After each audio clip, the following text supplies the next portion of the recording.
नाशिक महानगरपालिकेच्या आगामी निवडणुकीसाठी मंगळवारी उमेदवारी अर्ज दाखल होताच राजकीय रणधुमाळीला सुरुवात झाली आहे. मात्र या निवडणुकीमध्ये अनेक निष्ठावंत कार्यकर्त्यांवर अन्याय झाल्याची भावना उघडपणे व्यक्त होताना दिसतीये. शिवसेनेतील फुटीनंतरही उभाठा गटात ठामपणे राहून पक्षासाठी काम करणारे प्रभाग क्रमांक 26 मधील निष्ठावंत कार्यकर्ते लखन कुमावत यांना पक्षानं उमेदवारी नाकारल्यानं त्यांनी तीव्र नाराजी व्यक्त केली आहे. शिवसेना एकत्र असताना प्रभाग 26 मधून 3 उमेदवार निवडून आले होते. त्यामुळे उभाठा गटानं महाविकास आघाडीकडे 3 उमेदवारांची मागणी केली होती.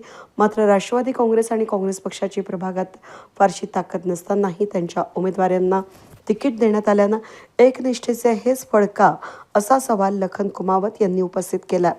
गेल्या अनेक वर्षांपासून शिवसेनेचे मशाल चिन्ह घरोघरी पोहोचवत पक्षासाठी निष्ठेनं काम करणारे कार्यकर्ते म्हणून लखन कुमावत यांची ओळख आहे.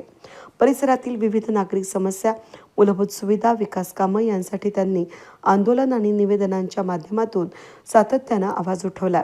पक्षाच्या पडत्या काळातही निष्ठेनं काम करून संधी न मिळाल्यानं सर्वसामान्य कार्यकर्त्यांवर अन्याय झाल्याची भावना व्यक्त करत लखन कुमावत यांनी प्रभाग क्रमांक 26 मधून अपक्ष उमेदवारी अर्ज दाखल केला असून पक्षासाठी निष्ठेनं काम करूनही उमेदवारी नाकारली गेली.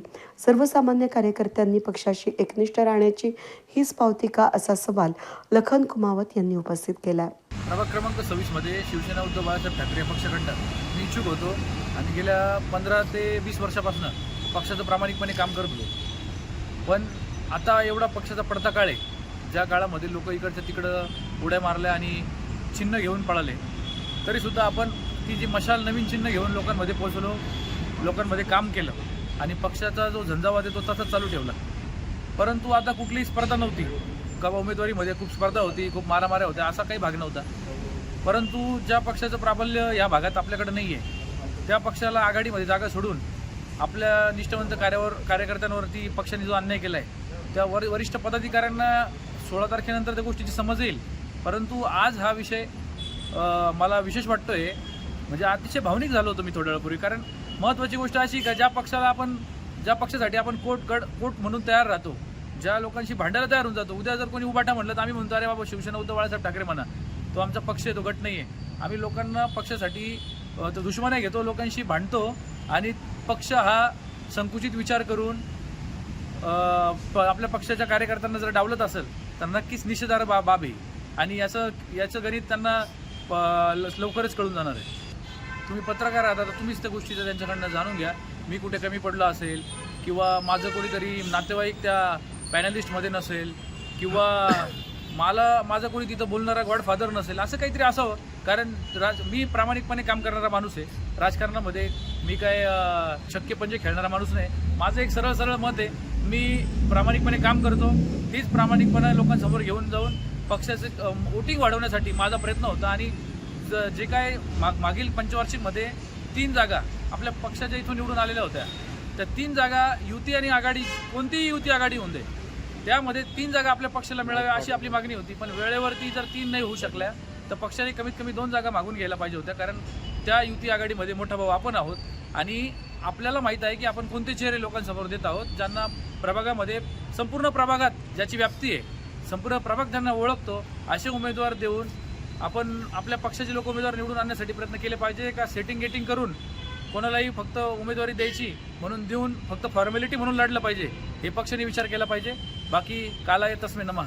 सगळ्यात महत्त्वाची गोष्ट, मी या गोष्टीवर निष्ठुर होतो की माझ्या प्रभागामध्ये 26 मध्ये कुठलीही स्पर्धा नव्हती तिकिटासाठी आणि माझी चर्चा ही जिल्हाप्रमुख जी सूर्यवंशी यांच्याशी झालेली होती काल दुपारपर्यंत, की आपल्या शिवसेनेला 2 जागा मिळणार आहे आणि तुमची तयारी असली पाहिजे.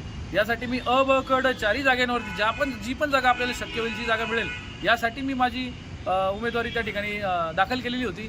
परंतु ती 2 वाजेपर्यंत, 2:30 वाजेपर्यंत, 3 वाजेपर्यंत एबी फॉर्मची वाट बघितली, परंतु कुठलाही प्रतिसाद पक्षाकडनं आलेला नाही. त्यामुळे ते ग्रहण कोणतं लागलं याचं संशोधन करण्याची गरज ही माझ्यावर पण आलेली आहे.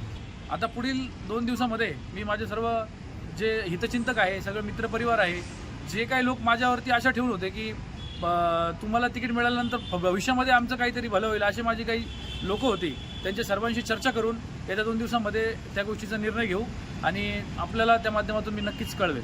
100% त्या ठिकाणी आपल्या 3 जागांचा क्लेम होता एक जागा पक्षाने त्या ठिकाणी दिलेली आहे, परंतु शिवसेना हा युती आघाडीमध्ये मोठा भाऊ आहे, तर 3 जागा त्या ठिकाणी मिळायलाच पाहिजे होत्या. मिळाल्या नाही. आता मी माझ्या कार्यकर्त्यांशी चर्चा करून निर्णय घेतो आणि अपक्ष उमेदवारी असेल किंवा इतर कुठल्या पक्षातला प्रवेशाचा विषय असेल तर येत्या 2-3 दिवसामध्ये ती गोष्टी तुमच्यासमोर जाहीर करतो. या घटनेमुळे प्रभाग 26 मध्ये राजकीय वातावरण तापलं असून निष्ठावंत कार्यकर्त्यांच्या नाराजीचा फटका पक्षाला बसणार का याकडे सर्वांचं लक्ष लागलंय. वेद न्यूजसाठी प्रतिनिधी कमलाकर तिवडे, सातपूर.